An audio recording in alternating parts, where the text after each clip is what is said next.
fear, anxiety, and antagonism against Chinese people everywhere.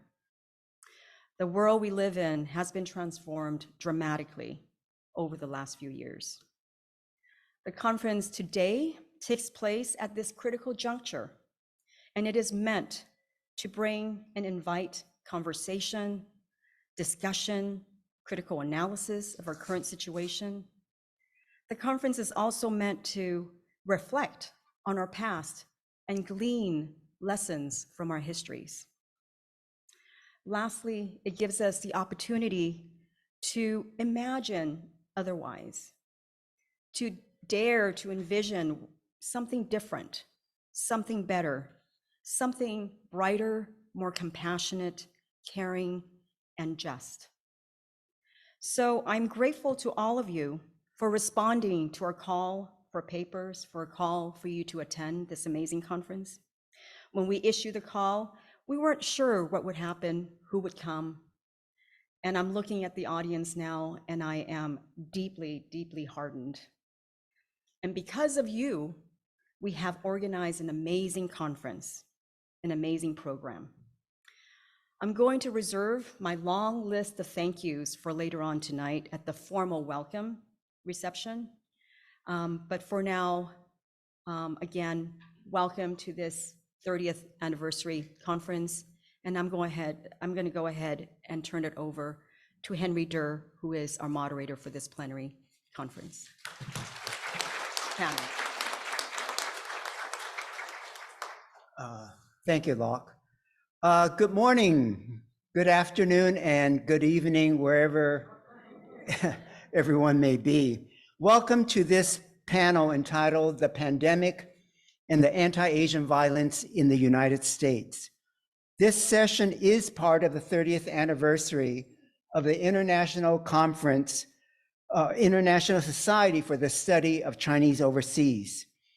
Conference sponsors include Asian American Research Center and the Asian American and Asian Diaspora Program at UC Berkeley, Jinan University in Guangdong, China, and the Asian Pacific Center at UCLA. Other sponsors are the Institute of East Asian Studies and the Center for Chinese Studies at UC Berkeley. My name is Henry Durr, and it's my pleasure to moderate this morning's panel discussion. Before we start, please kindly silence your cell phones if you haven't done so already. Each of our panelists will speak for about 15 minutes, and after all their presentations, we will welcome your comments and questions. We also welcome those of you who are joining us via Zoom. Please use the Q&A feature on Zoom to ask your questions, and we will attempt to incorporate them into our discussion as well. You know, America has long embraced the ideals of justice and equality for all. On the other hand, racism and discrimination against people of color, including Chinese Americans and other Asian Americans, are ingrained in the DNA of the United States. In the 1960s, President Lyndon Johnson signed a series of civil rights laws affecting opportunities for people of color and women in the areas of employment, education, housing, and voting. The president opened a window of hope for people of color and women. Many Chinese and Asian Americans felt that they could in fact pursue their dreams free from discrimination and hate. The COVID-19 pandemic and ongoing discriminatory governmental actions here in the US, though, have unmasked the harsh reality for today's generation of Chinese Americans and Asian Americans that racism and anti-Chinese, anti-Asian hate have never gone away in America, in spite of our nation's civil rights laws. So to probe the effects of the pandemic and hate against Asians and Chinese, I have the privilege of introducing this morning's panelists who will delve into into what victims of anti-Asian hate incidents and violence are reporting, the effects of this hate on their well-being and mental health, the pandemic's effects on Chinese and Asian communities across the nation, and solutions and strategies being pursued to combat anti-Chinese, anti-Asian hate and violence now and into the future. Our first panelist, who's sitting to my far right, is Asian American Studies Professor Russell JEUNG of San Francisco State University. Russell has written extensively on race and religion. His writings include Family Sacrifices, the Worldviews and Ethics of Chinese Americans, Mountain Movers, Student Activism and the Emergence of Asian American Studies, and At Home in Exile, Finding Jesus Among My Ancestor and Refugee Neighbors. In March 2020, he co-founded Stop AAPI Hate with Chinese for Affirmative Action, San Francisco, and AAPI Equity Alliance, Los Angeles. Stop API Hate Coalition was awarded the 2021 Webby Award for Social Movement of the Year. Russell has been named as one of the Times 100 Most Influential Persons. Our second panelist is John V. Walsh, a recent resident of the Bay Area, and until recently, a professor of physiology and neuroscience at the University of Massachusetts Chan Medical School. John has written extensively on issues of peace and healthcare for numerous news outlets, including the San Francisco Chronicle, East Bay Times, San Jose Mercury News, Asia Times, LA Progressive, Antiwar.com, Counterpunch, Consortium News, and Share Post. Our third panelist is Cynthia CHOI, co-executive director of Chinese for Affirmative Action, a community-based civil rights organization committed to protecting the dignity and fair treatment of all immigrants and fulfilling the promise of a multiracial democracy in the US. A co-founder of Stop AAPI Hate, Cynthia was recently appointed by California Governor Gavin Newsom to serve on the California Commission on the State of Hate. Along with her fellow Stop AAPI co-founders, Cynthia has also been recognized and commended by numerous news outlets and institutions for her work to advance racial equity. So without any further ado, I would like to call on Russell to come to the podium and give us his presentation. Russell?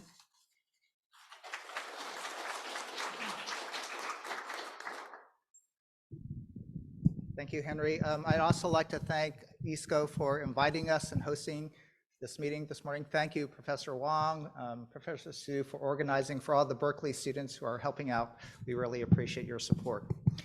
And as a native San Franciscan, I'd like to welcome all of you here to San Francisco, especially all the international guests. I'm really excited to stay for the next couple of days to learn from you and to understand what's happening internationally in terms of the anti-Asian hate that we're experiencing in a global way. And we'll talk about that in my presentation. I also finally want to greet you from San Francisco State. And I was actually hired not as a sociologist in general, but I was actually specifically hired for Chinese American studies. And so I speak to you from that perspective and again, look forward to collaborating with you in the future. What I want to talk about today are why we started Stop API Hate, what we've been learning in our data, and what the impacts have been on our community. And as you listen, as fellow researchers, I think a cross-national analysis of what are the sources of racism. It's been pretty clear as I talk to colleagues from Australia, Canada, England, that there are common yellow peril fears in these nations, that type of yellow peril stereotype circulates transnationally. We need to understand how the political rhetoric, the exclusionary policies impact Chinese wherever they are. We have to understand how nationalist forces in specific countries foment racism. And so understanding the sources is really important for us to understand the solutions. We also need to look at the impacts of this racism, both on our individual communities as a whole, and then also the impact on particular individuals and our Chinatowns. So as you listen, I hope you'll also raise questions, and I look forward to the discussion afterwards. So we created Stop API Hate because as a scholar, I knew whenever diseases came from Asia, Asians would get blamed, Asians would then face interpersonal violence, and they would face racist policies. And again, being in ethnic studies, we do community engaged research. And so I reached out to Cynthia of CAA to see how can we work together? How can the university and community organizations work together to collect data, to give voice to our communities, and to influence policy? We think it's government's responsibility to safeguard the health and well-being of its community residents. In California, the government said they didn't have the capacity, so we created our own website. And within the first day, we were collecting 100 incidents a day for the first week. And I was just struck by the extensive nature of the racism, but more really saddened by the vitriolic nature of what was being said as people were attacking us and harassing us. So here are just a couple of incidents that I'd like to share that sort of illustrate what's happening currently. And I'll read them to you. These are all elders. And that's the other thing. You don't think of Chinese elders going online and complaining about racism.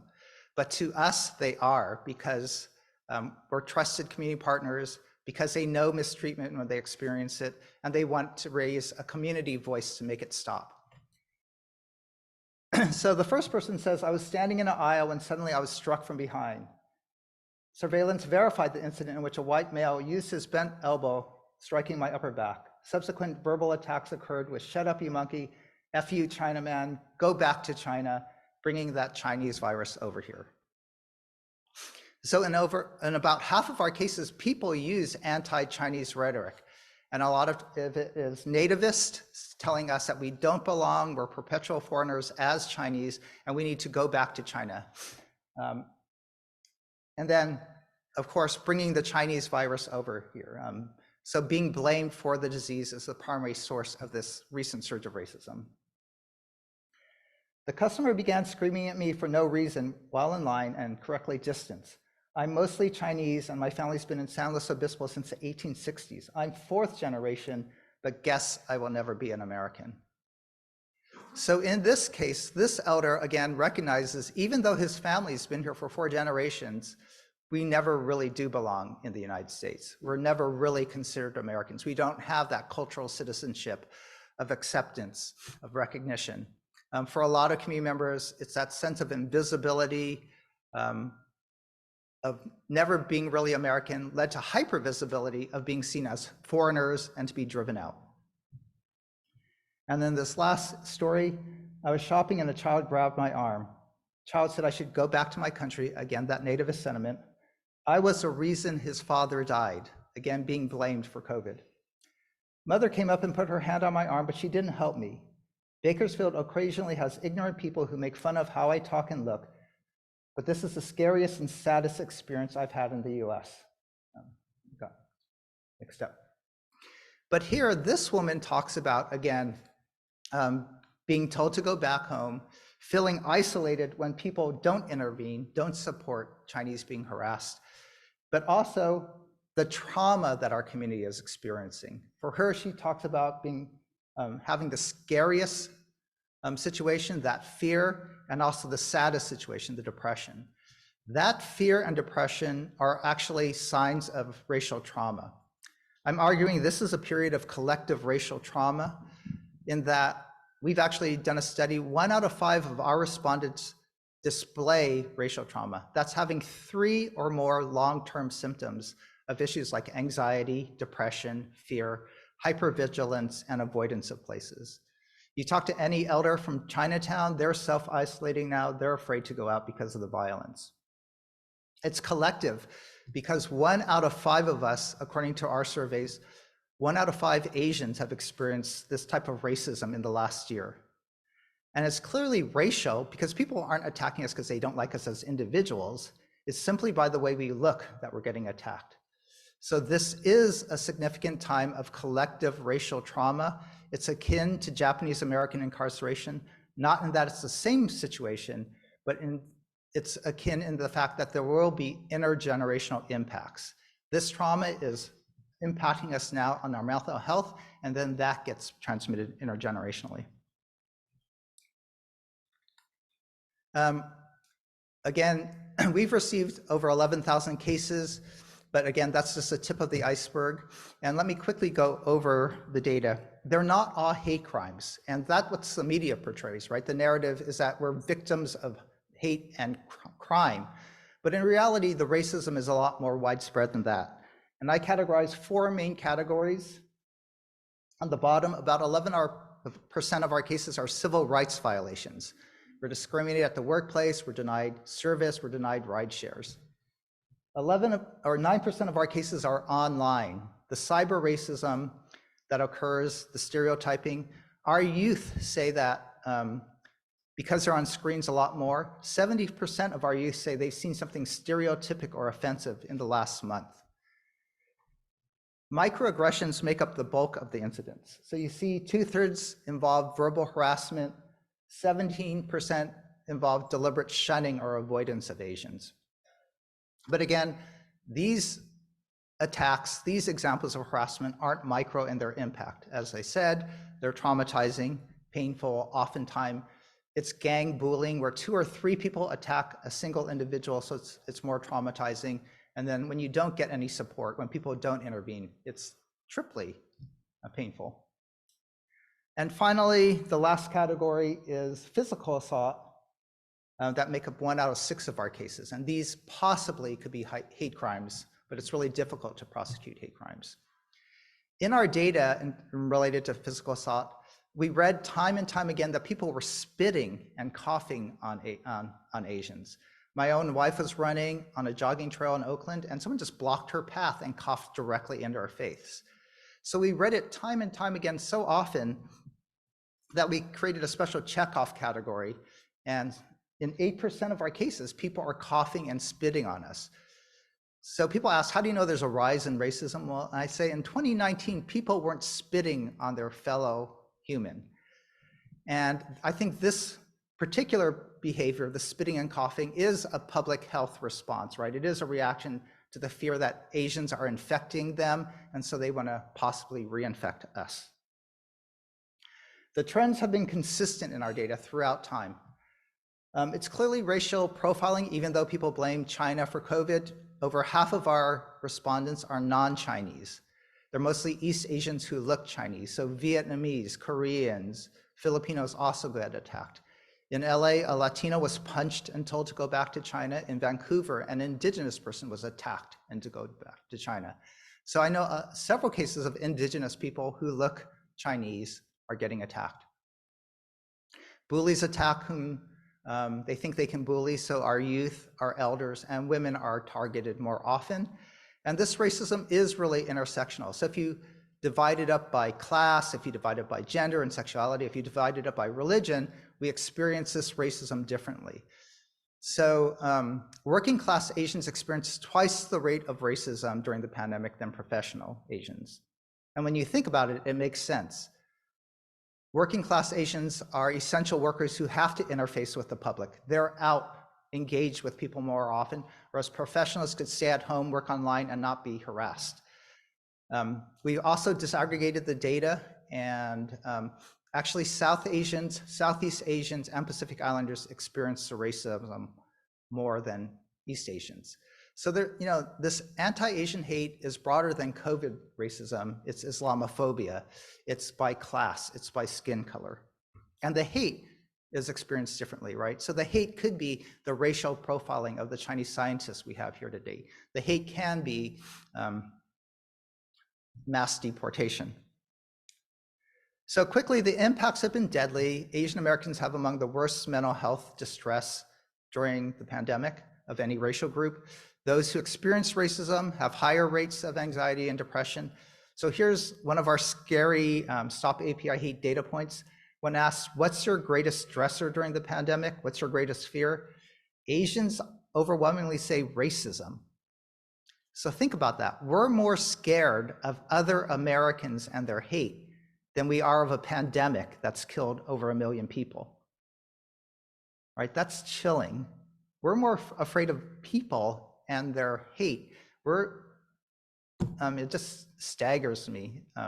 And again, I fear for my own elders. You know, you could mask yourself, you could vaccinate yourself against COVID-19, but we're always hypervigilant that someone may push grandma aside. And that's why we have such a straight state of trauma. Because of racism, our economies have been depressed.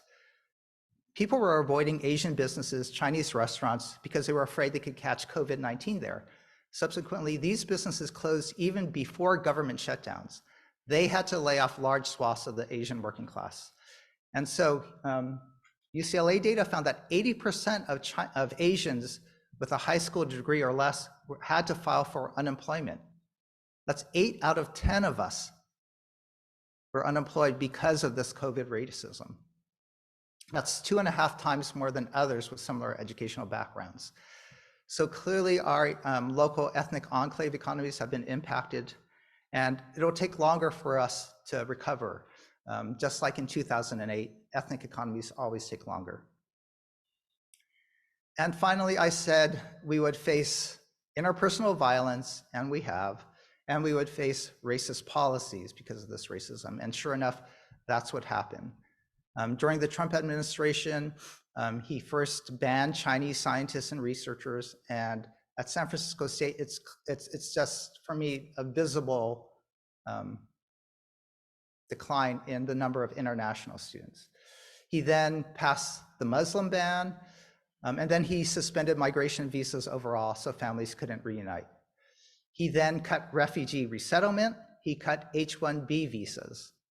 Right? All these policies disproportionately harmed Asians and viewed us as the yellow peril, as a threat to the nation's economy, a threat to the nation's health, a threat to the nation's national security.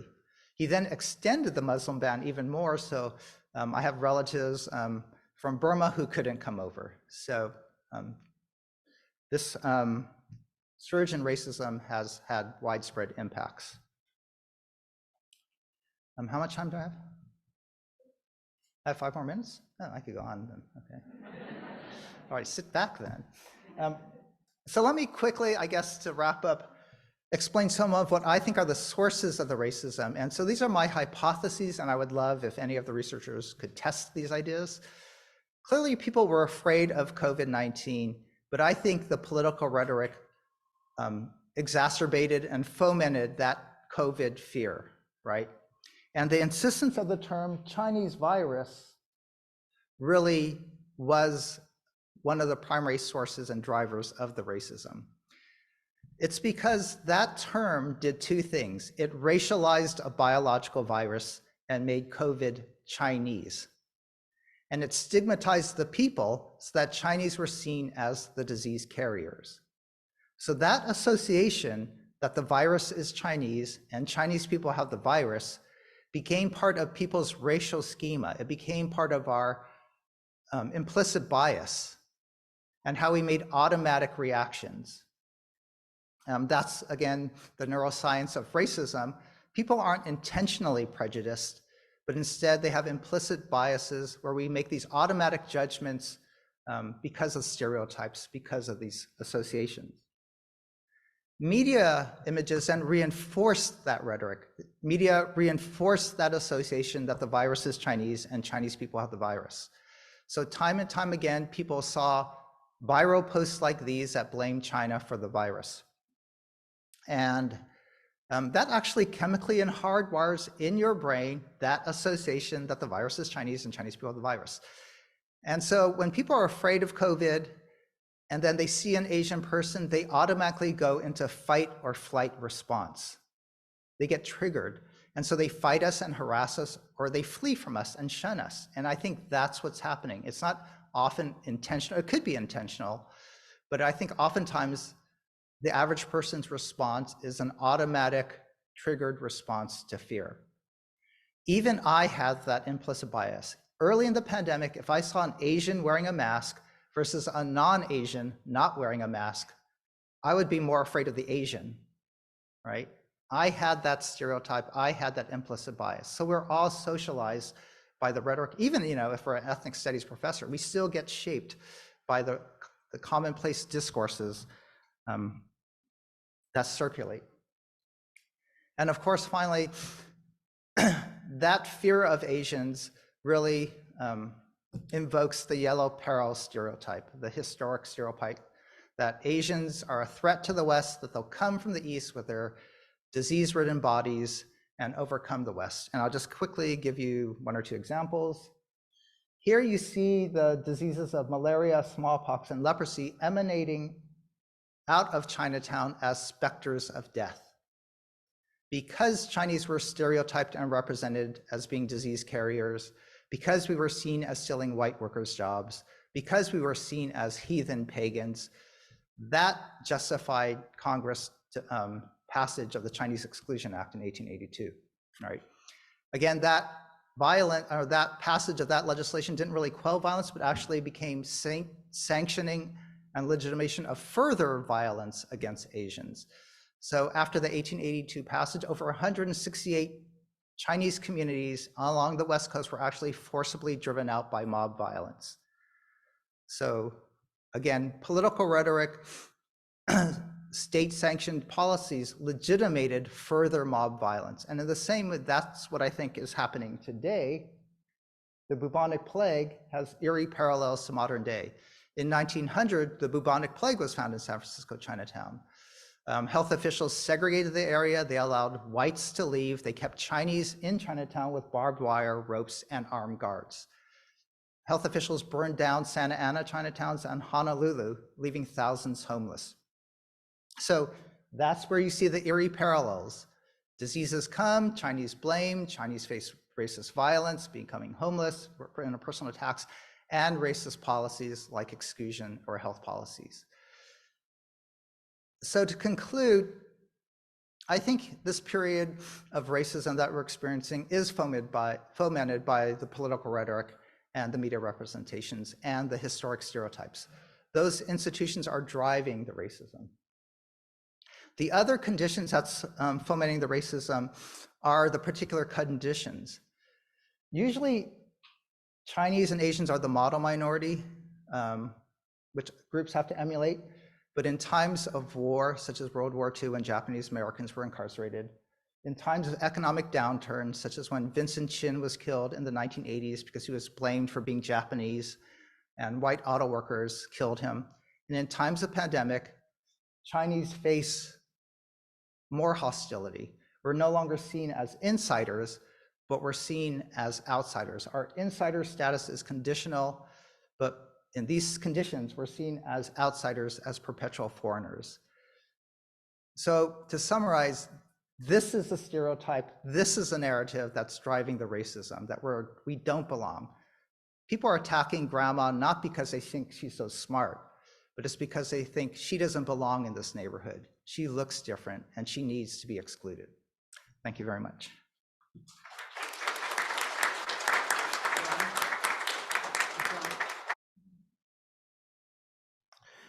Well, first of all, let me thank the organizers of the conference for inviting me here. It's an honor to address this international group. And I'd like to discuss here China's dynamic zero COVID policy, what it has been, what the record really is. And it is, in a way, a case study of how the United States treats, and the mass media treats, every achievement of China's. And I think we should understand that and understand why it happens. So I should say that most of what I'm going to say here is contained in a series of articles in Asia Times. You can Google me there, John Walsh, if you want more details about it. Not everything, but a lot of what I'm going to say. So let's begin with the facts. The millions of lives were saved in China by its zero COVID policy. The reactions in the West were first to deny China's achievement and then to keep quiet about it.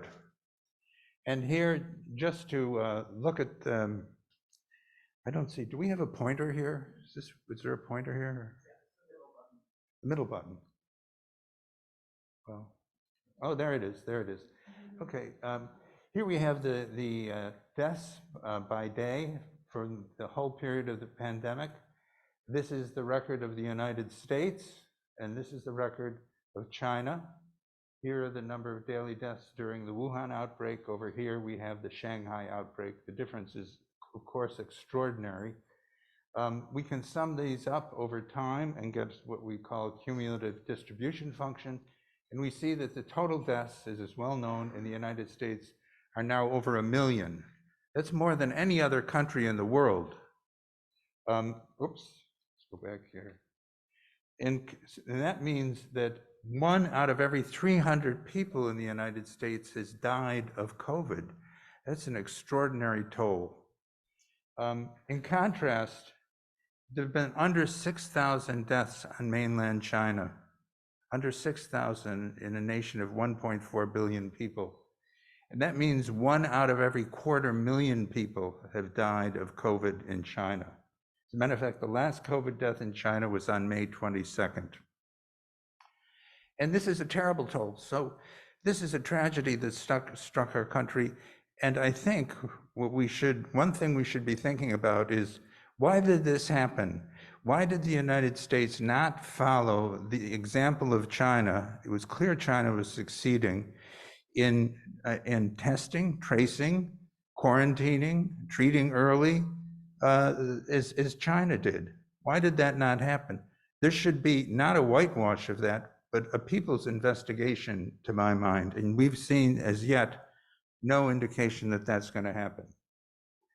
The first reaction to China's achievement was to deny it. And here is one of the early denials, President Trump with Deborah Birx, his COVID czar, Obama holdover. So this is a bipartisan effort trying to discredit China's claims. And actually, we don't have time to go into this, getting caught in lying themselves in this press conference. But eventually the truth came out. And for me, one important study was done in the British Medical Journal, where excess deaths were, the excess deaths in China were compared to the numbers that China was giving. They turned out to be deadly identical. And this study was carried out by a group in Oxford and a group of the China's CDC. So China's numbers were correct.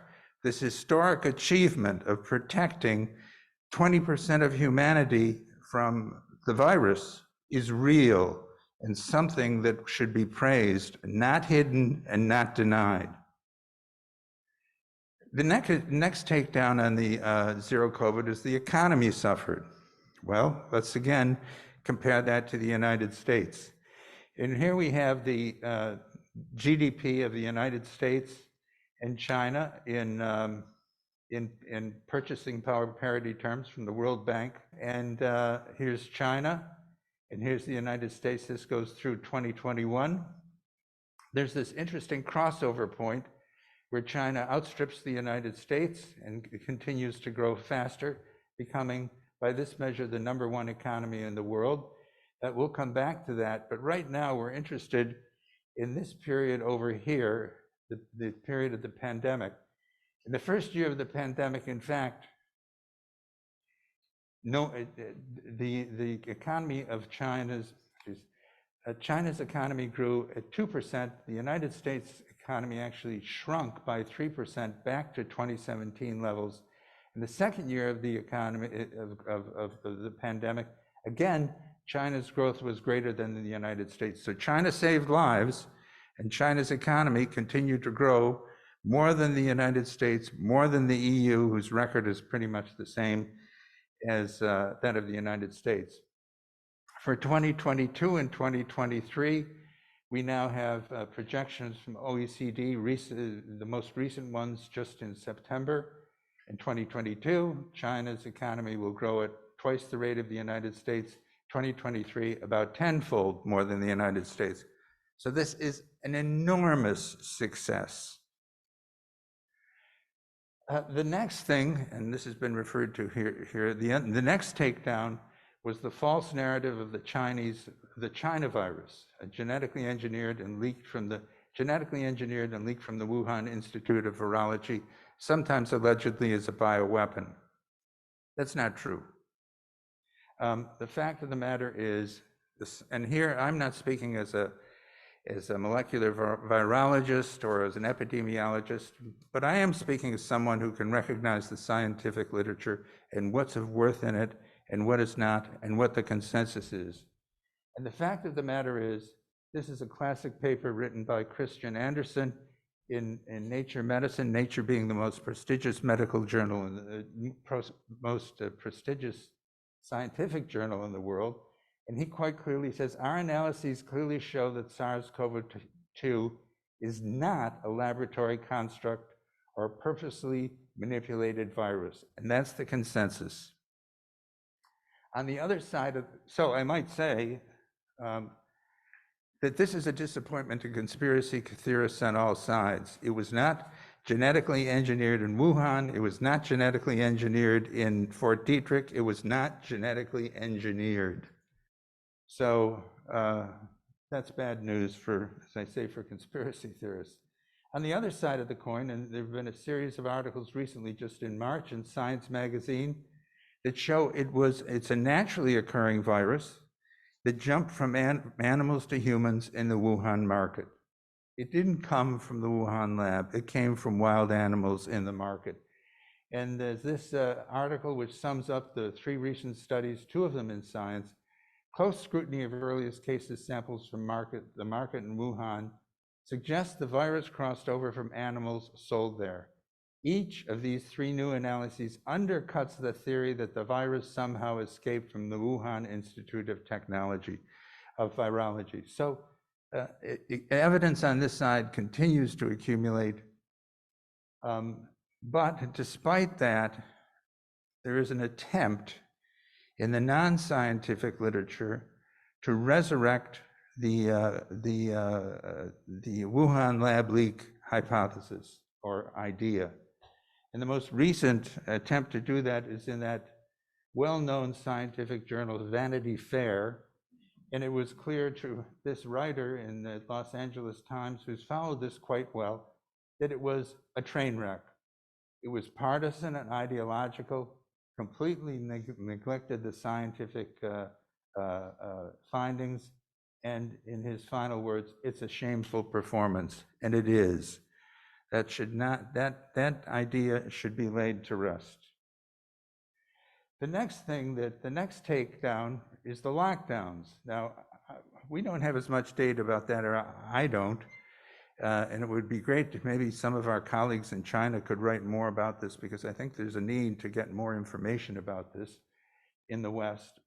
The lockdowns, truth and fictions. Yes, there have been sacrifices, there have been difficulties. You don't engage in what Xi Jinping called a people's war on the virus, and I thought that was romanticizing it when I first heard it, that term. It's not. It turns out to be, in its way, a very accurate description. There will be sacrifice. But let's look first at what little data we have. This comes from USC, the US-China Institute, and we see here the total number of people under lockdown. It ends as the Shanghai outbreak started. We see in Wuhan, when nobody knew what the heck was going on, that there was a virus that was spreading rapidly and killing people, and there was a big lockdown, not just in Wuhan, but in other areas too, up to 5% of the population. That's a lot, but it was over within a couple months. And then we see for most of the period of these years, most of the time, there was a very small number of people under lockdown. And for most of the time, actually, there were no serious lockdowns. So it is not quite as paralyzing as the press in the United States would make it look. And of course, The economy, although slowed, was not completely damaged, and that makes sense when you look at this data. I think one of the most interesting articles and most revealing was done in the early stages of the pandemic in March by Peter Hessler, who wrote this article for the New Yorker. He was living and teaching in Chengdu in Sichuan at the time, and so he lived through it. And what he has to say, by the way, I don't think an article like this, you'll see in a second, could appear in the mainstream media today. I don't think you'd see it. So Peter Hessler says, when I asked if there had been much resistance to the new policies, he, the Communist Party official in charge of the lockdown in Hessler's neighborhood in Chengdu, shook his head. 90% of the population agrees, he said. We have some people who think it's not convenient and they want to go out and play mahjong or something, but most people follow the rules. From what I had seen, writes Hessler, he wasn't exaggerating. The overwhelming compliance was one of the most impressive features of the lockdown, along with the dedication of grassroots officials. The WHO report at the time noted that the containment effort had been possible because of the deep commitment of the Chinese people to collective action. That should actually be a model for the world. Now, I want to fast forward to a recent set of articles in the New York Times in this column called The New World. And it appears regularly in the business section, and it's splashed with across the top half page of the front page of the business section with graphics like this. And the technique here is to pick out 1 or 2 or 3 anecdotes where there's some suffering, some hardship, and to magnify them to without context, without numbers for what's going on in general, to indicate that the Chinese society is a terrible dictatorship and little more. And so here it's focused recently, this author, and I said the name of this column is called The New World. I call it Everything About China is Bad. This shows one of these incidents where there were some people who were tested positive. They were being taken to a quarantine facility by one of the Chinese healthcare workers, and the bus crashed and some people were killed. That's a terrible thing, but that's the kind of thing that can happen anywhere for any reason. But this article says the Chinese public saw itself in the victims, a country being held hostage by the government's harsh policy, a strange way to put it. And more, this is just one aspect of this. These healthcare workers are being pictured in this series of columns, not as angels of mercy, but as jailers for the whole Chinese population. And actually, this reached its nadir, and here we have the general idea. Here's Xi Jinping watching this parade of these guards overseeing the Chinese people. This reached its nadir in one article in which the author equates China's healthcare workers with Adolf Eichmann. Now, for me, Adolf Eichmann, of course, was Hitler's henchman who sent millions of Jews to their deaths. These people, these healthcare workers trying to save lives and working very hard at it, are equated with the same things. If that is an incredible slander, really over the top. So, and that's not some crazy publication on the internet. That's front page stuff in the business section of the New York Times week after week. And so why the attempt to take down China's achievement, the consequences in the U.S. for the U.S. and the world? Well, certainly there is a long history of anti-China racism in the United States, and it's terrible, and it is still with us. But there are other reasons for this upsurge too, and I'd like to go back to this. In 2017, China surpassed the United States in economic power and as a manufacturing power and as a trading power. That is a no-no. That is strictly not allowed by US foreign policy. And that has best been stated recently in the Wolfowitz Doctrine. Paul Wolfowitz, a notorious neocon, was the Undersecretary of Defense for Public Policy. And he elaborated what has come to be known as the Wolfowitz Doctrine. Our first objective in our foreign policy is to prevent the reemergence of a new rival. We must maintain the mechanism for deterring potential competitors from even aspiring to a larger, regional or global role. Well, China has more than aspired. China, by hard work over the decades, has accomplished that. So, and I'd like to make another point. This is not just the ruminations of one man. There's this very interesting book by Stephen Wertheim of the Quincy Institute entitled Tomorrow the World, The Birth of US Global Supremacy. This idea that the United States must be the dominant world power, must be the hegemon on the planet, goes back to 1940, when the East Coast Council on Foreign Relations and the East Coast Foreign Policy Establishment, before we entered the World War II, looked out and said, all the other industrial nations are going to be destroyed by this world war. We will be relatively unscathed. We will emerge as the only major industrial power that's intact. We can control the world, so let's go do it. And the first expression of that was in the so-called American Century, and it goes on through statements of George Kennan, and it goes on to the Wolfowitz Doctrine. And not only has it been stated many times, but the actions of the United States make it very clear. Perhaps the latest indication that that's the case is the pivot to Asia. Obama's a pivot to Asia. As soon as the elite realized that China was going ahead, they moved in this pivot to isolate China from its neighbors, to send our armed forces in greater numbers to East Asia. And that policy is stuck through Trump and increased, virulently increased under Biden. So, and out of that, of course, grows this kind of propaganda we see in the New York Times, essentially Cold War propaganda. And out of that will grow hostility to Chinese and other Asian Americans. There's no doubt about it. So what can we do? One of the things I think we have to do is to reverse this policy of hegemony.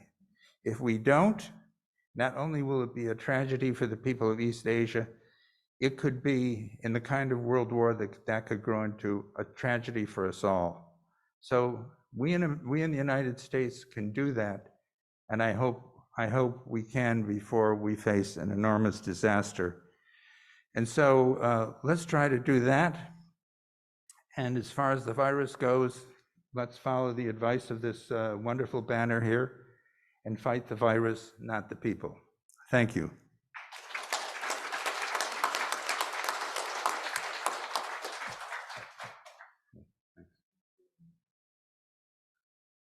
Good morning, everyone. How is everybody doing? Okay, wonderful. So I do want to also offer my thanks for the invitation to be a part of the first panel launching this important gathering, the 30th anniversary of ISCO. And so just want to welcome you and thank you. Today, it's been really wonderful to partner with Russell because he's done a lot of what I would present, and I'm going to focus from the perspective of what we're experiencing from the side of community-based organizations on the vanguard, and most importantly, what we can do about it to fight anti-Asian racism. So first of all, I want to say everything that we do at Chinese for Affirmative Action is done in coalition, And I would be remiss to not acknowledge Ling Chuang, Lillian Singh, Julie Tang, and of course, Henry Durr, who led CAA for over 20 years. I stand on their strong, sturdy shoulders, so I just want to give them a nod. But our coalition really started with the recognition that anti-Asian racism is not new. In fact, it is defines our experience as diverse communities and other affected communities as well. And while Russell did share a lot of the data and insights, I wanted to focus on some key data points as well. One is that as you see this total number, we received incident reports from all 50 states. We actually received some from internationally. Of course, we had parts of our country where we received a high number and percentage, including California receiving close to 40% of the incidents. And it has to do with population, it has to do with media coverage, it has to do with the fact that people knew where to report. And of course, this is an undercount. And just to give you a sense, in prior years before Stop API Hate started, other groups had tracked about 100 a year were being reported. So this is stratospheric. This is was telling us that people did not have a place to report their grievances, to share their stories. So key findings include that a majority of the incidents are actual verbal harassment. And of course, hate speech is not illegal. It is not a crime. And so I think it's very important to know that that was the most common form of discrimination, and that they were happening in public spaces. So while people were going to get their groceries, picking up their medications at pharmacies, going to get their COVID tests, they were being harassed. And we did see that women and girls reported at a high rate, which speaks to our culture of the fact that we have members of our community that are more vulnerable to harassment, and we can go more into what we can do about that.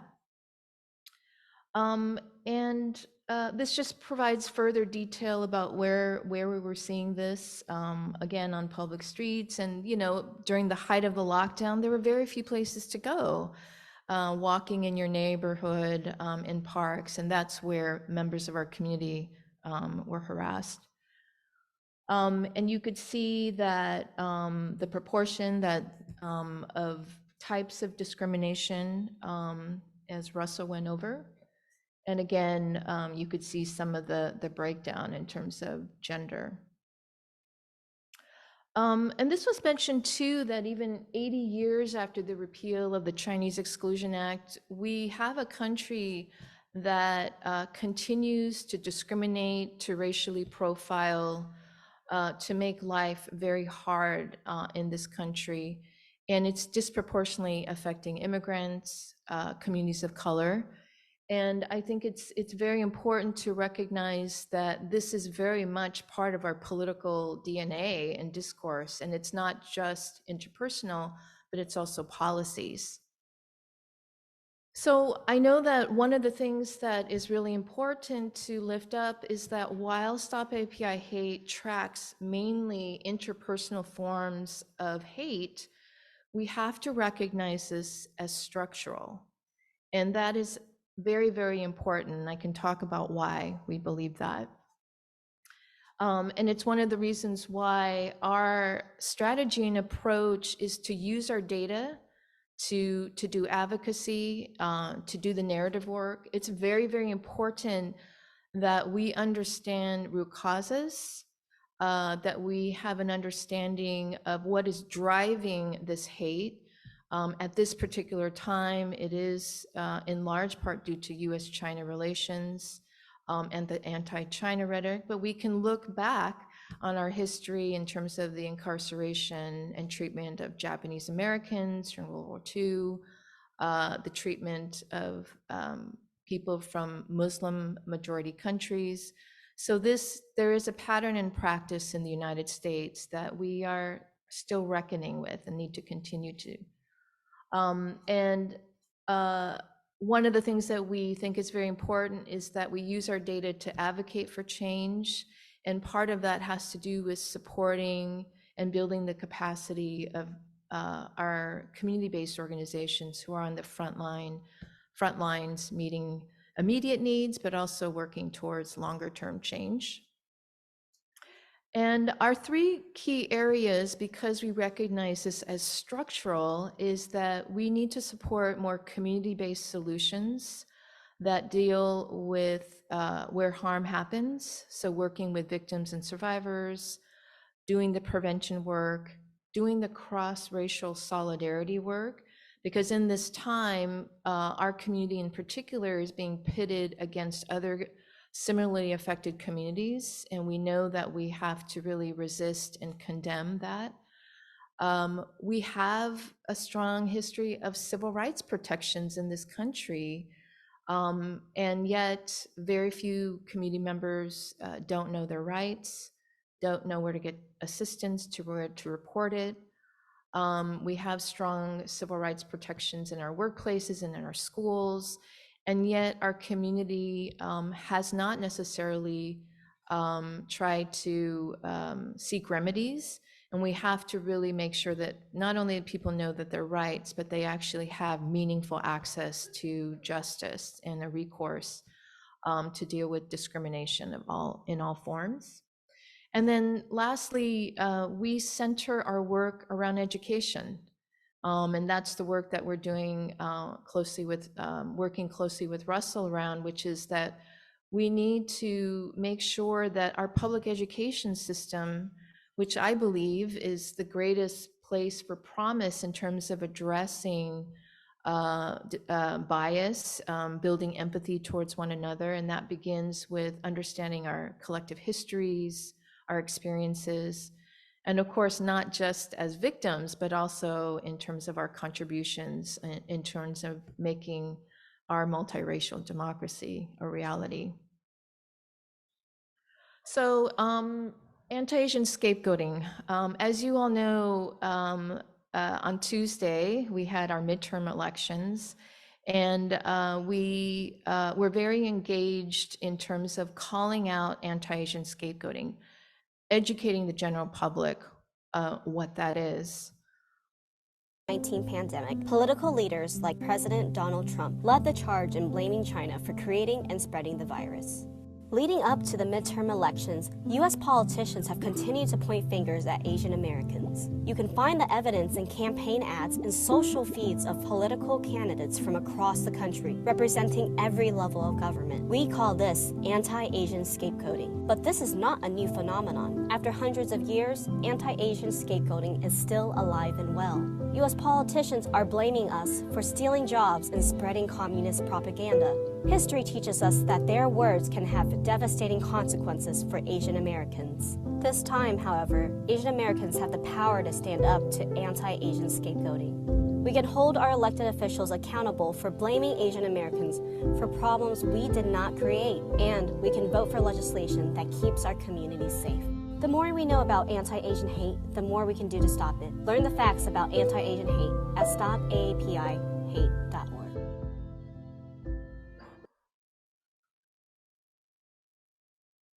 Thank you, John. I'm going to thank our team. I did not create that video. That was our communications team. So I think it's really important that when we looked at our data, we had community members report what was said to them, the type of verbal harassment, and we saw that 1 in 5 of those who reported being verbally harassed named that they were being scapegoated. And we saw that there were multiple forms of scapegoating that was happening. So public health scapegoating, national security scapegoating, and economic scapegoating. And we use that data to better understand basically how we could respond to this, especially holding those in elected office, people who have an outsized platform in terms of promoting this type of hate. So of course you could see that President Trump certainly unleashed hate and vitriol towards our community by, using terms like the China virus and Wuhan virus. But let's be clear, he wasn't the first to do that. And I think what we did see, though, is that it was normalized. And so in our country, we have extremism that basically has been following his cues, and it's been at a level in which, again, this was very much a part of the rhetoric and discourse leading up to the midterms. Another version of a candidate who basically blamed China for COVID. So this is a form of public health scapegoating. We also saw candidates engage in national security scapegoating, and I'm very, very pleased to see that you'll be delving into that more tomorrow on the panel. And I think I see Professor Shi here. So glad to see you here. And this type of red baiting, painting China as an existential threat is contributing to this environment where our communities are being unfairly targeted. And of course, we are a nonpartisan organization, and we call out everyone who engages in this. And unfortunately, this is a bipartisan effort where we have, again, China being blamed as an economic existential threat, us versus them. We know that this type of rhetoric contributes to fear-mongering and blaming of countries and individuals. So we came up with several strategies really aimed at elected officials, and we do believe that it is important that we do not allow this to be part of politics, that we have to shut down the politics of blaming, of scapegoating, and of course, not just against our communities.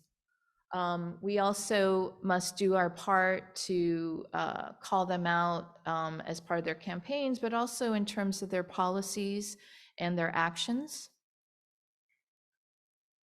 We also came up with recommendations that really focus on the fact that not only do you denounce the racism, we have seen a wave of cities throughout the country apologize for the government's involvement in discrimination, in mob violence, in policies.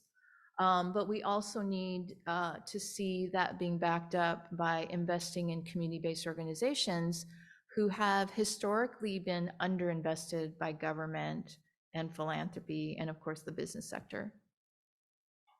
One of the things that we're very excited about in the United States is that the Asian community is the fastest growing racial group in the country, and also very engaged in voting. We again saw in the midterms, we had about a 37% increase in Asian Americans voting, being engaged on the issues and being very motivated by the fact that they want to address racism, not just against our communities, but others as well. And so what we're really proud of is the fact that Stop API Hate has been a place for people to share their grievances, to speak out. And we were very heartened to learn that many who reported on our site wanted to be a part of a collective effort to raise their voices together. So it's really important that I end on a hopeful note, because I think you can become very easily cynical during this time. What more can we do? Well, one of the things that I wanted to share with you here in California, because we had such a high percentage of reports in California, we used that data to advocate for policies that would actually address safety concerns. One thing that we did, because of the fact that we have an active legislature and Asians who are in the legislature working with us to advocate for $166 million in the state of California that would go towards addressing hate throughout the state. And we believe that that's really important to have local communities be able to respond, whether it's victims doing the prevention work. And we also worked on policies and legislation to address where discrimination and harassment were happening, including in businesses, on public transit, and that's ongoing work that we're going to do. Finally, I just wanted to say that it's been really incredible to see that throughout the country, we are seeing governments play a positive role. So not just in California, but in New York and elsewhere, where they are listening to community leaders, trying to understand what is happening on the ground, and then making the types of investments, multi-year investments. And I just want to say on the final note that we are just getting started. This is long-term work. We have to do this work in coalition with other communities. And that's the work that we see ourselves doing. And Asian American organizations are leading that effort, are contributing towards that effort. And I'm very, very hopeful and inspired by the fact that our community is rising during this very challenging time. And I look forward to all of your questions. Thank you very much.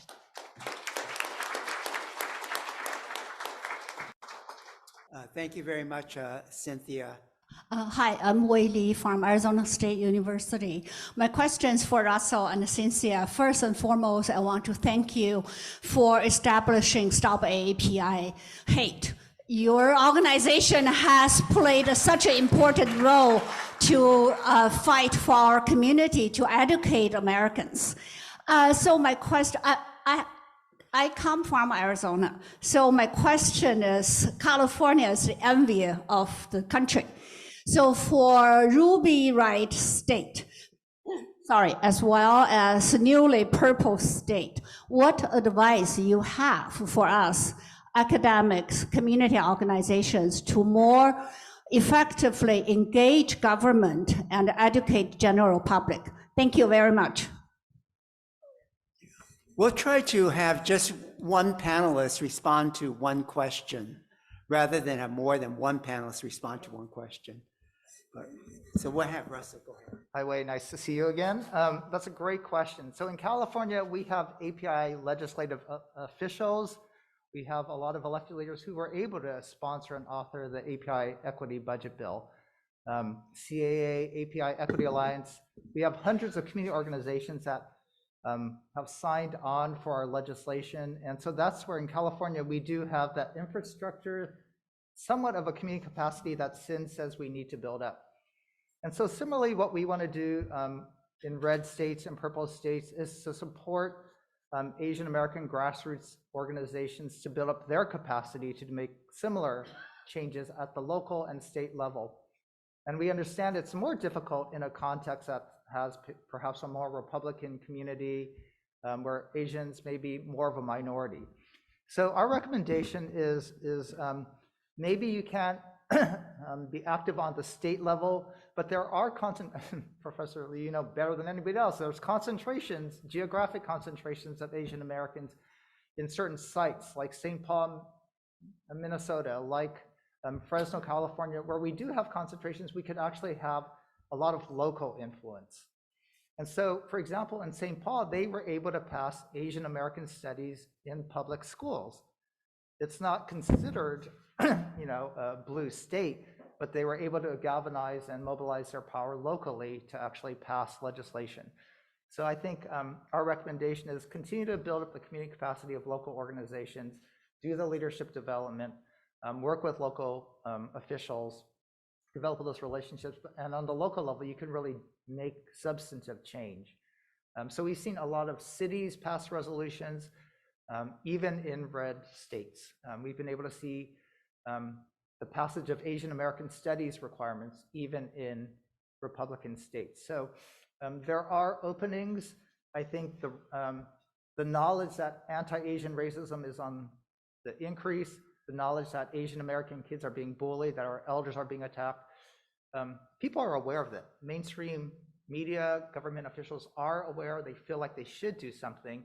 And that's given the few Asian American elected officials the opening to be able to actually represent Asian Americans for the first time. Usually they feel like they have to be responded to their constituency. But now I see elected officials stepping up and saying, it's my turn now to really speak as an Asian American to address this issue. So I know it's really difficult in different political contexts. I have to admit, I'm going to break my own rule. Prior, in the last, I would say it's 17 years, I actually was in philanthropy. In response to the Arizona question, we funded the One Arizona Voter Engagement Table in Arizona. Originally, it was Latinos who were largely part of the effort, but over 10 years, they have added other groups, including an API group. So if you don't know about One Arizona, you should try to get to know them because they've been very effective in changing the political landscape of that state. Otherwise, we would not have a Kristen Sinema or Mark Kelly to represent Arizona in the US Senate. And lastly, according to the most recent election result, it appears that a Chinese American will be elected to be the state treasurer of that state. Without knowing a lot about her, as Cynthia said, we have to hold everyone accountable, whether they're Democrats or Republicans. So there's a lot of good foundational work that's been built in Arizona, and I hope that they will continue to make progress. Here's a question for Cynthia. Have you analyzed the number of incidents as a proportion of API population? It would be interesting to see that analysis in addition to states that are, I guess, cited in raw numbers. Is this on? Well, we do have this amazing research team that is looking more closely on different cuts of the data. I don't believe that we've done quite that, but I think for us, we have been really adamant about not focusing on the numbers, but rather the patterns. And the fact that we may have a lower percentage coming from certain parts of the country actually tells us that we need to do more outreach. We need to do more education outside of larger concentrations of Asian populations. And so that's the work that we're doing. And, you know, we've never said that the numbers are going up or going down, because what we do know is that we have community members who are still reporting to us. There's very, very similar patterns. And we're also very focused on the solutions and what we need to do to combat that. Thank you. There was one question. I'll go to the back again over there. Over there. And then I'll come to the front. Thanks so much. I guess it's a question to either Russell or Cynthia. In the work of Stop AAPI Hate, I was wondering what is its view of relationship with police and policing? On one hand, there are very real physical harms that happen. On the other hand, we also see that sometimes these cases of hate crimes have been used by legislatures to increase policing budgets and expand policing, which further harm communities of color, in particular Black and Brown communities, as well as Asian communities, especially those who live in an informal economy. Thank you. You want to take that? Okay. Russell's given that one to me. So I guess all the harder questions. I think the larger question is really about how do we address root causes? And so for us, we're really speaking to the fact that we can only analyze and respond to the data that we receive. And so if a majority of the incidents are non-criminal, there is actually very limited role for police. And in fact, it's been a very dissatisfying experience for community members who feel, and let me just, by the way, say that even though majority of incidents are not criminal, doesn't mean that we minimize it, that it's not traumatic. I mean, how many of us in this room has been made to feel unsafe, who, whether you're being targeted because you're a woman, because you're LGBTQ, these are things that we have to address as a society. And so that's where we have been focusing. At the same time, we do know that this dominant narrative where we see horrible incidents, what happened in Atlanta, what has happened in major cities throughout the country where largely women and elderly women have been killed. These are things that we have to address. And for me, the focus has to be the prevention and how we truly can make our communities safer. So I think this focus on investing in police or not investing in police, I think what we do is we rely on the data. We need to do a better job supporting victims and survivors. Our community tends to underutilize services and resources that are entitled to. And quite frankly, we are still dealing with the fact that many of our communities don't have meaningful access to services and information because of the language barriers. So we have a lot of work to do that also is beyond this question about policing. Yeah. Okay, we have a question right here at the front. Thank you so much for your presentations. Really sobering and upsetting, but also I'm really hopeful based on what you're all doing. I had the policing question too, so I'll go to my second, and that's all. So I had a comment about Russell's schema about racism, and I was intrigued by your putting the model minority in the inclusion section, and I want to push back on that a little bit. I think the model minority is not complementary. It's a pathology, and it is a version of the coolie stereotype where Chinese students outperform, quote unquote, whites because they work so hard.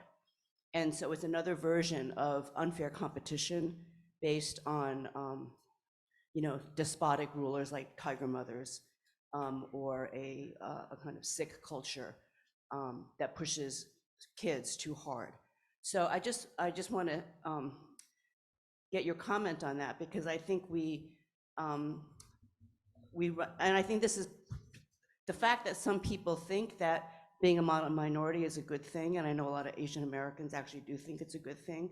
I think that's why people are so shocked, right? That there's all this violence and harassment against us, because they think that they've shown that they can, be as good, if not better, than whites. So thank you very much. Yeah, thanks for the question. I agree. So the model minority stereotype and the perpetual foreigner stereotypes are two sides of the same coin, right? We're both considered outsiders and threats, either as a threat as a model minority, where we're techno robots who outcompete, outwork the West, or we're the yellow peril, outsiders who don't belong and are threatening. So again, both stereotypes are negative, but I just wanted to show that there often is a shift in the broader perception of Americans towards Asians, and that I really do think this perpetual foreigner narrative, because I hear Asian Americans always complaining about being model minority, but that's mostly educated Asian Americans who are the model, right? They experience being the model minority because that's their class position. I think being treated as a foreigner is probably the most day-to-day experience of immigrants, the most everyday experience of our elders, because they don't speak the language. They're seen as outsiders. So I just think, at least in academia, we tend to seem to focus in Asian American studies on the model minority stereotype. I agree it's negative and wrong and problematic, but I think for day-to-day Asians in the US, they experience being perpetual foreigners more so. Again, we don't hear as much in Asian American studies from immigrant, from working class. And I think it's more dangerous because we then face this racist violence. So I agree, both stereotypes are operative. Our status is really conditional, and we have to understand the conditions when one stereotype becomes invoked. But I do think that it is a problem. I mean, we have to change the narrative of being outsiders, but not with the push to be belonging as a contributor. So I think the other approaches, a lot of Asians recognize, oh, we are outsiders, so let's be insiders by highlighting our contributions to America. That then is taking the model minority stereotype and using the model minority to gain insider status, right? To be a contributor. I think that's also a negative response. Okay, why don't we take this question here in the front? Thank you. Good morning. My name is Paula Madison, and just to kind of help understand, I'm Hakka Chinese. First I had a comment about the relationship with the police. So in Los Angeles, where we have a relationship with the police chief, there's a small group of us who met with him, and we asked for two things, which they're doing, which I think might add to the lower numbers of attacks on Chinese Americans in Los Angeles than, for example, we might see in San Francisco. We said that when the calls don't rise to the level of hate crimes, but are hate incidents, we asked the police to prepare pocket cards printed in the 6 dominant Asian languages in our community. And those are resource cards where you can go to for mental health, for the trauma, for legal assistance, et cetera. So it might not be a hate crime, but it's a hate incident. And what we've done is we've asked the police to be resources, even if there's no one to arrest. The other one is that we asked that the police department hold their roll call on the streets in Chinatown, so that the public can see there's an assembly of police who gather in Chinatown and then they disperse. And I think that those things have helped keep those numbers down. I have a question. It has to do with the narrative. I thought that the presentation regarding China and the false narratives about China was really good. What I'd like is a bit more, for obvious reasons, explanation about the false narrative that a lot of the attacks on Chinese Americans are by African Americans. John, or do you want to take that? I don't have an answer. Okay, or Cynthia? Go ahead. want me to take Yeah, that go one? ahead. Go ahead. Okay. Well, I think it's really important. There has been such a focus on who the dominant perpetrators of harm are. And I think I understand that desire. But our focus, for example, we made a policy decision to not actually ask that question on our forum, because to us, if we are looking at these as interpersonal, looking at these as beyond interpersonal, that it's actual structural, it does not help us in terms of the work that we need to do in education around civil rights enforcement, and ensuring that regardless of where you come from, everyone deserves to live in a safe community, to be able to go to the grocery store without being harassed. So that's fundamentally where we come from. There's been some studies that have been done to say that actually, the predominant profile is X or is not, African American. What I think I want to just lift up is that it's really important to recognize that in our country and within our community, we have to confront the issue of anti-Blackness.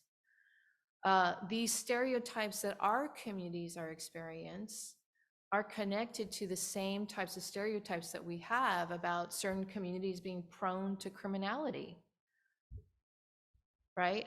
For us, I think the bigger question as scholars and as academics and people who are very focused on being evidence-based, I want us to ask the question about the kinds of crime that we're interested in. Who tracks crime and the level of crime and the focus on certain types of crime? When we think about, what about wage theft? What about massive discrimination based on gender, based on your race? I think these are things about corporate fraud. I mean, we're more interested in petty theft than we are in terms of who is committing what we would consider, exploitative practices. And so those are things that I think is really important to keep in mind. Leading up to the midterms, there was a focus on which party was going to be able to address crime. And I think we really have to pay attention to who is putting out information about whether crime is rising or declining, who is in the best position to address crime. We have to look at the facts that we are a country that believes in the most bluntest instruments to addressing any societal issues. So we think about our incarceration rates. We have to think about which communities are disproportionately being impacted by that. The fact that we have an increasing number of Asian communities who are ending up being incarcerated. These are things that I think are really our focus, and it's less about individual acts. We're very concerned about painting these incidents as being largely committed by African Americans. We're deeply concerned about criminalizing people who may be mentally ill or who are unhoused. Our biggest question is, why do we have such a huge population who are mentally ill, who are unhoused? To me, that is the larger question that we need to get to. The fact that people get better care when they're in our prison system is a statement and an indictment on us as a community and as a society. Russell has a brief response to you. Yeah, I'll try to be brief too. So I just want to echo Sin's statements that you have to look at if you take a racial capitalism approach, you recognize what's the institutional source of this information, that most of the incidents are crimes, and most of the crimes are Black on Asian. Historically, we know that Asians have been victims, especially Asians in low-income areas, of crime, right? We know we've dealt with that issue in San Francisco for decades now.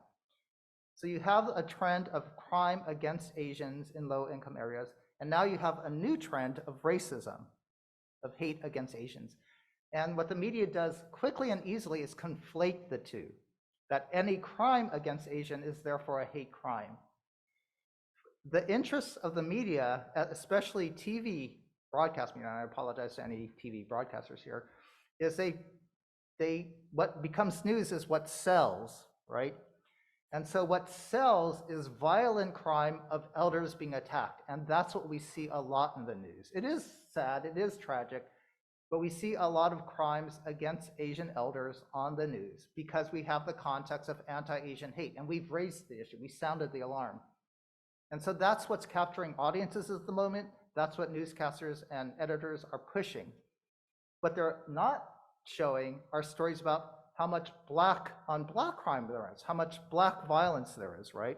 And so they don't talk about Black victims or the number of elderly African American. It's more sensationalist. It captures more audience if it's a cross-racial conflict. It gets more audience if it's elderly who are vulnerable and more sympathetic. It gets more audience if it's a violent crime. And so that shapes the narrative of people about what's happening. And what Cyn said is that those incidents are problematic. We have to deal with the safety of our community, but we have to deal with the safety of African American elders in these neighborhoods as well. We have to deal with both trends, but we have to take them apart and analyze what's the root cause of crime in a low-income neighborhood, what's the root cause of the increasing hate, rather than conflating the two. So again, what Stop API Hate does is we don't focus on the perpetrator, we're focusing on the institutional sources of the racism, and we're trying to unpack it to change the narratives and also get at, again, the racism that we experience more broadly. Okay, we just have time for one last question before we take a break. Locke, did you? Thank you. I want to go back to May 9th's question about the model minority pathology. And I think what we forget is that the pathology of model minority is not just a assumption that, Asians are super achievers and, based on their values and cultures, they are able to achieve. But it's the fact that it is deeply anti-Black, inherent in that concept. And that's the flip side that we do not necessarily discuss, that actually have been the ideological frame through which we sort of see, and in fact has fomented a lot of the antagonisms and whatnot. And so in order to kind of think through this, the immediate sort of assumption that we jump to when we think of attacks against Asian Americans, it's also sort of the relationship that's been set up precisely to put a wedge, between the two communities, and Asians against communities of color. So I do want to insist that we need to kind of return to this question of model minority, not just as being harmful to Asian Americans, but how it actually establishes a structure of relations between Asians and other communities of color. Please give our panel members another round of applause for their presentation. Thank you. I learned a lot from you.